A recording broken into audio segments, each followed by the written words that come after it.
So students, आज हम chapter linear programming पढ़ेंगे। इससे पहले कि हम ये चैप्टर लीनियर प्रोग्रामिंग पढ़ें, इसमें हम सीखते हैं कि how to draw the graph of any linear inequality. Linear inequality का ग्राफ कैसे ड्रॉ किया जाएगा। जैसे मान लो मेरे पास एक लीनियर इनइक्वलिटी है 2x plus 3y is less than or equal to 6। तो भाई अगर इसका मुझे ग्राफ बनाना है तो सबसे पहले जो काम हमारा होगा, we will write the corresponding equation। इस इनइक्वलिटी के करस्पॉन्डिंग इक्वेशन हमें लिखनी है। तो इस इनइक्वलिटी में लेस देन और इक्वल टू की जगह हम लोग इक्वल टू लिखेंगे। अब इसके बाद इसका ग्राफ बनाने के we have got two methods. या तो आप टेबल बना लें,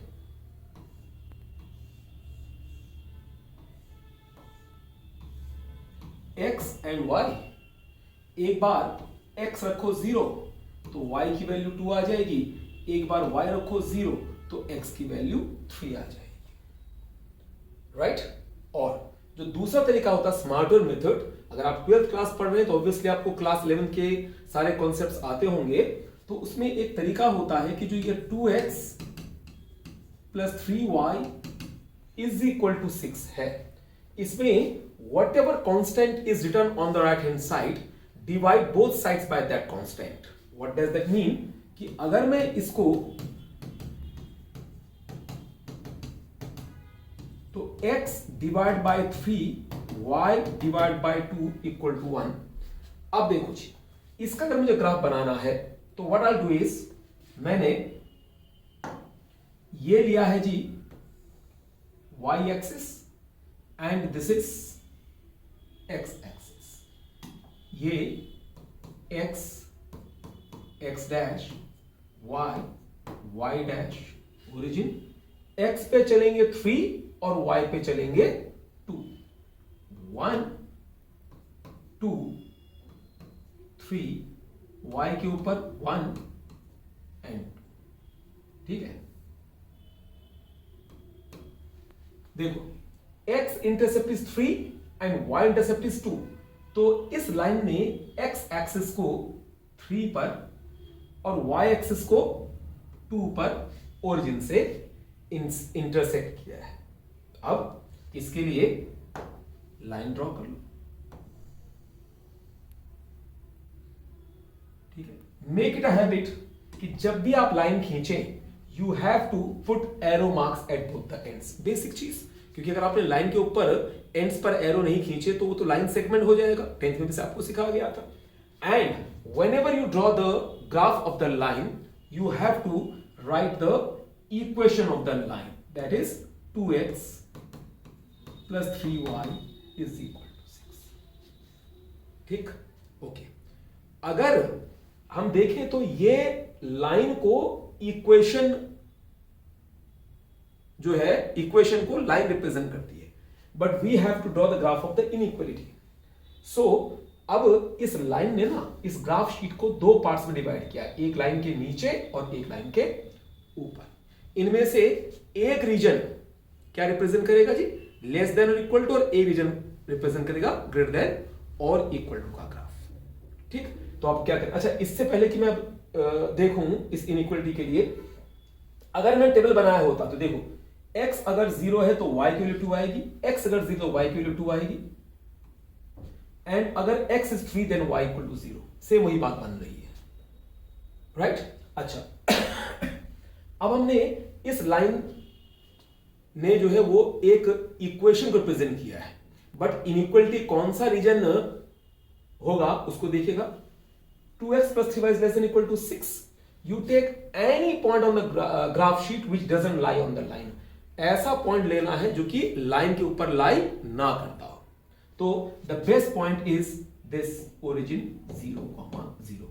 इस को ही हम हमेशा रखेंगे क्योंकि इसको किसी भी इनइक्वलिटी में रखना आसान हुआ करता है। लेकिन अगर लाइन ओरिजिन से ही पास करती है तो तब आप इस ओरिजिन को ना लेके 1,0, 2,0 या 0,1,1, 0,2 को लीजिएगा। पॉइंट 0,0 को इस इनइक्वलिटी में रख के देखो, 0 + 0 = 0। क्या 0 लेस देन और इक्वल टू 6 होता है? Yes. So as this inequality is satisfied by this point, so the region towards this point is to be shaded. ठीक। और अगर ये पॉइंट इस इनइक्वलिटी को सेटिस्फाई नहीं करता तो then the region opposite to that point will be shaded. क्योंकि आप कह सकते हैं कि सर आप तो ठीक है 0,0 बता रहे हैं, मान लो कोई बच्चा 3,1 लेता है, so if you take 3,1 then 3,1 will be somewhere here. अब 3,1 को यहां रख के देखो, x is to be replaced by 3 and y is to be replaced by 1. 6 plus 3 is 9. Is 9 less than or equal to 6? No. So as this point doesn't satisfy the gain inequality, so the region opposite to this point is to be shaded. तो देखो region तो वही shade होना है कि जो होना है ना, it depends कि आपने उसकी तरफ का सॉरी पॉइंट लिया है या उसके ऑपोजिट का पॉइंट लिया है। अगर उसकी तरफ का लिया है तो वही शेड होगा, अदरवाइज ऑपोजिट शेड होगा। So this how you draw the graph of any inequality. Remember one more thing, अगर यहां इनइक्वालिटी में केवल लेस देन आई या केवल greater than I, so if the inequality doesn't contain equal, if it contains only less than or greater than, then what happens? Then आप लोग सब कुछ यही करेंगे, the only thing is this line has to be drawn dotted। तो आप इस line को आप डॉटेड खींचेंगे अगर इक्वलिटी का निशान नहीं है तो, राइट। और बाकी और बेसिक चीज, if you get x is equal to 2 तो x equal to का ग्राफ ऐसे आएगा, x equal to 3 ऐसे आएगा, y equal to 1 ऐसे आएगा, y equal to 2 ऐसे आएगा। y equal to a is the line parallel to x axis and x equal to a is the line parallel to y axis. Hope this is clear. तो ये है inequality का graph कैसे हम लोगों ने ड्रॉ करना है। Now the next thing is, आपको बतला दिया जाए, ये जो मैं पहला क्वेश्चन आपके साथ डिस्कस कर रहा हूं, दिस क्वेश्चन, ये जो कॉन्सेप्ट है ये आपके सिलेबस से हट गया है, लेकिन पहले मैं आपको इसको समझाऊंगा, ठीक है, and then will get to know कि हमें एलपीपी की जरूरत क्यों पड़ती है, why do we need linear programming. तो देखो क्वेश्चन कहता है कि a manufacturer produces nuts and bolts, it takes 1 hour of work on machine A and 3 hours on machine B to produce a package of nuts. It takes 3 hours on machine A and 1 hour on machine B to produce a package of bolts. He earns a profit of rupees 17.50 per package on the nuts and rupees 7 per package on the bolts. How many packages of each should be produced each day so as to maximize his profit if he operates his machines for at most 12 hours a day, right? तो ये word problem है और इस word problem का use करके और हमने क्या करना है, एलपीपी फॉर्मुलेट करनी है और तब उसको सॉल्व करना है। Remember what I said is कि formulating LPP is now deleted from your syllabus, but still I am going to discuss it with you so that you know the concept. अब देखो जी इसमें क्या लिखा हुआ है, मैन्युफैक्चरर जो है ना वो नट्स एंड बोल्ट्स प्रोड्यूस कर रहा है। अब इनको प्रोड्यूस करने के लिए ही needs 2 type of machines, machine A and machine B, ठीक है। अच्छा जी, क्या कहता है कि अगर मुझे एक पैकेज ऑफ नट्स बनाना है तो एक पैकेज ऑफ नट्स बनाने के लिए it takes 1 hour of work on machine A and 3 hours of work on machine B to produce 1 package of nuts, and to produce 1 package of bolts it takes 3 hours on machine A and 1 hour on machine B to produce one package of bolts. On selling, profit per package that he earns is rupees 17.50 on one package of nuts and rupees 7 on one package of bolts. ठीक, how many packages of nuts?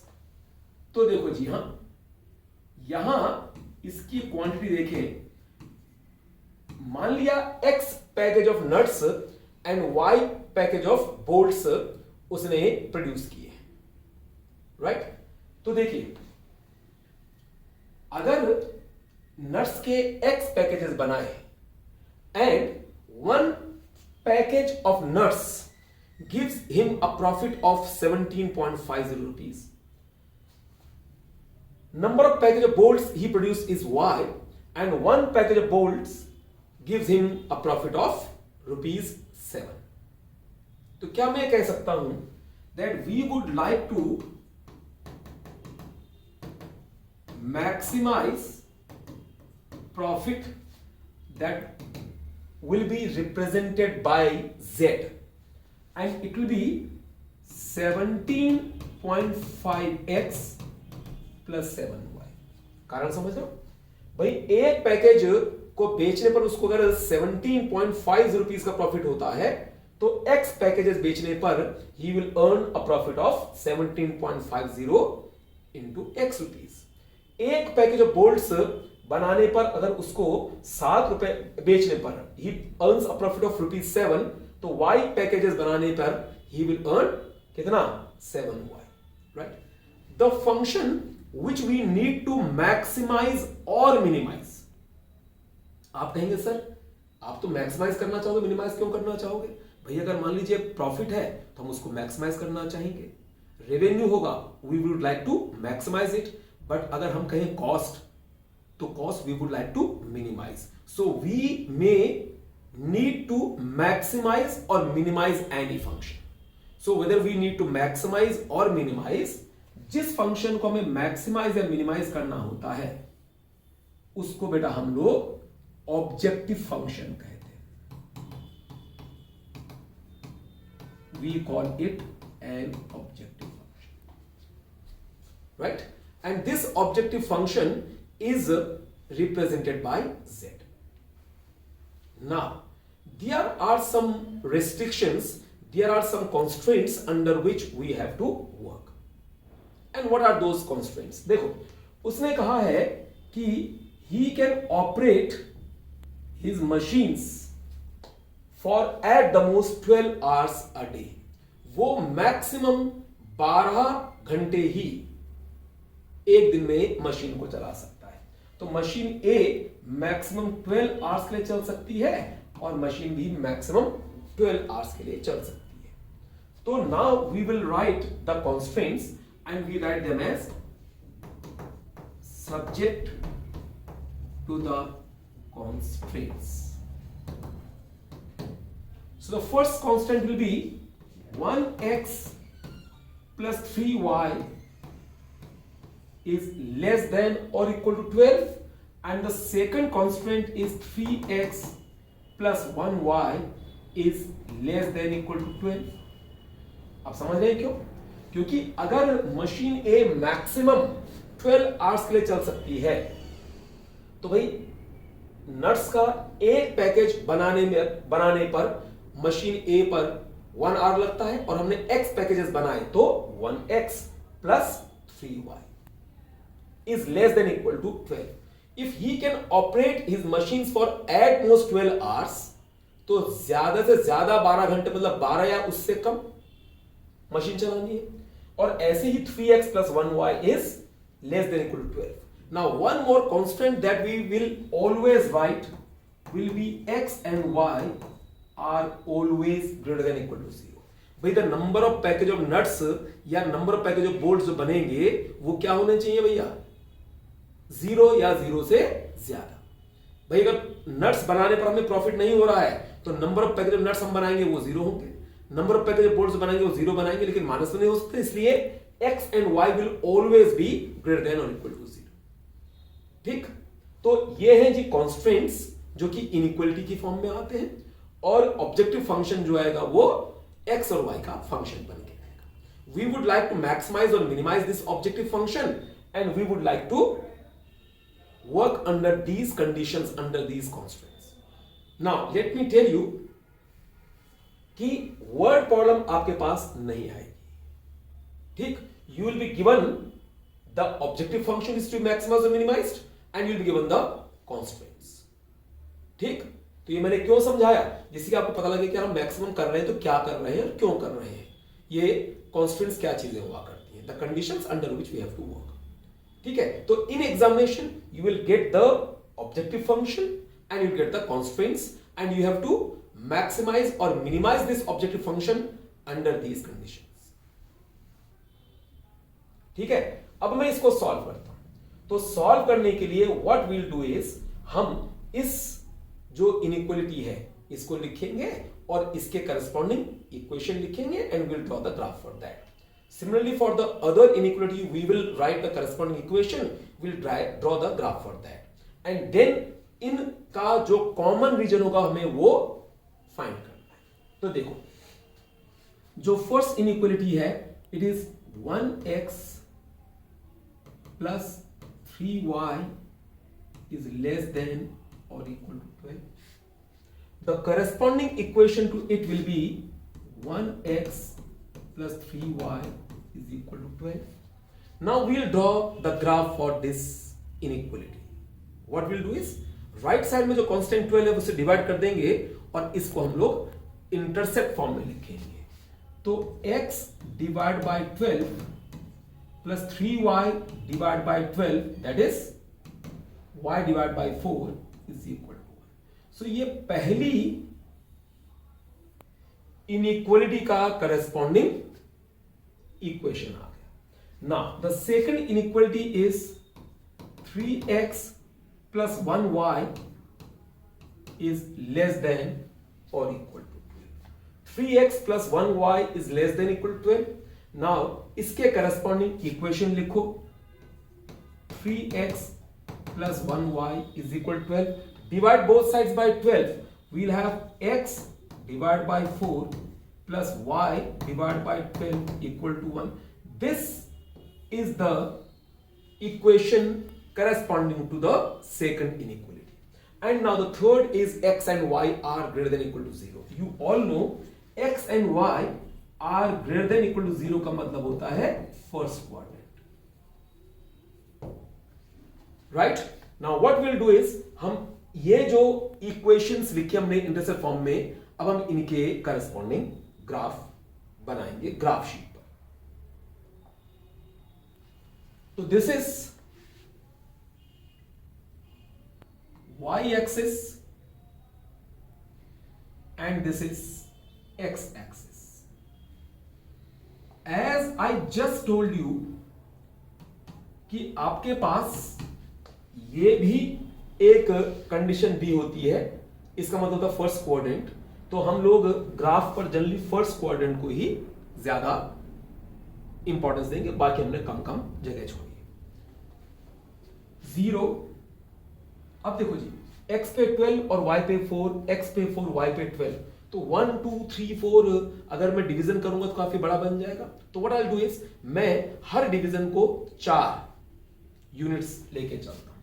So this is 4, this is 8, this is 12, this is 4, this is 8 and this is 12. Hope this is clear. X by 12 plus y by 4 is equal to 1. X by 12 plus y by 4 is equal to 1. तो ये x पे 12 चलना है और y पे 4 चलना है। Right? What I told you कि जब भी आप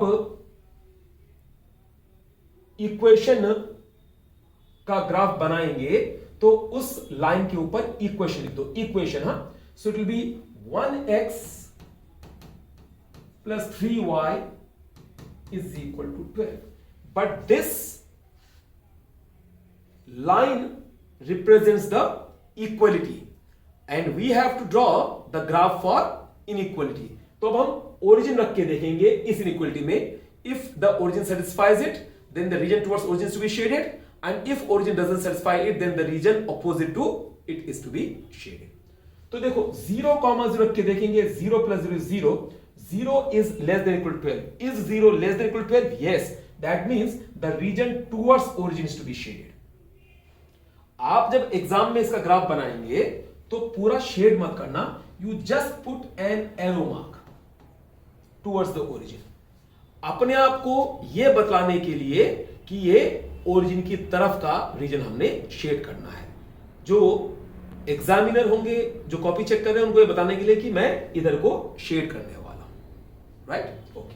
now take another equation. x by 4 plus y by 12 equal to 1.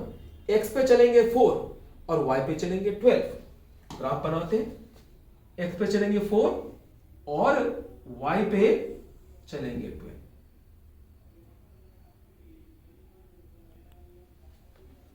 x पे चले 4 और y पे चले 12. इस लाइन के करस्पॉन्डिंग इक्वेशन लिख दो. 3x plus 1y equal to 12. Now check the region which is represented by the inequality. अब 0,0 इस में रख के देखिए. 0 plus 0 0.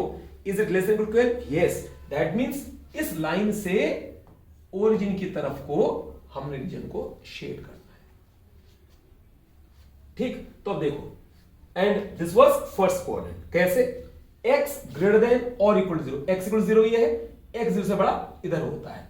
y is equal to 0 is this one, x axes, and y is greater than equal to 0 मतलब क्या? उसके ऊपर. तो x is greater than equal to 0 and y is greater than 0. That means first coordinate.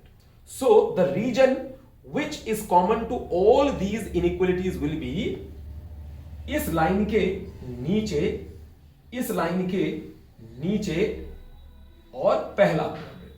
So is this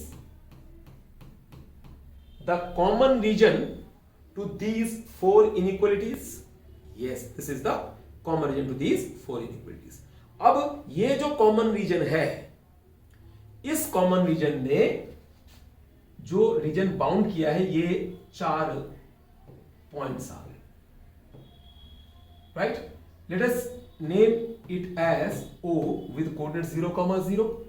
Name it as A which is 4,0.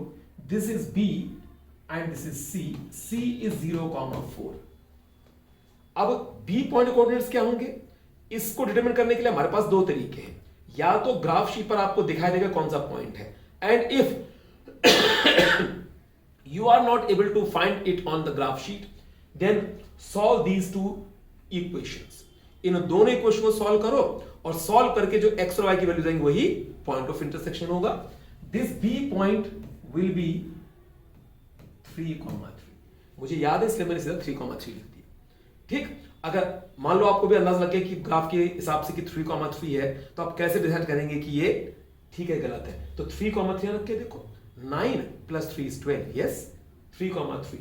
3 plus 9 is 12. That means दोनों को ये satisfy कर रहा है पॉइंट, यानी ये इन दोनों का point of intersection. Now we got these 4 corner points. Z जो ऑब्जेक्टिव फंक्शन है उसकी मैक्सिमम या मिनिमम वैल्यू ये जो बाउंडेड रीजन है इसी के कॉर्नर पॉइंट्स पर होती है. ठीक है. तो जो ये कॉमन एरिया है इसको फीजिबल रीजन कहा करते हैं. We call it feasible region. ये जो है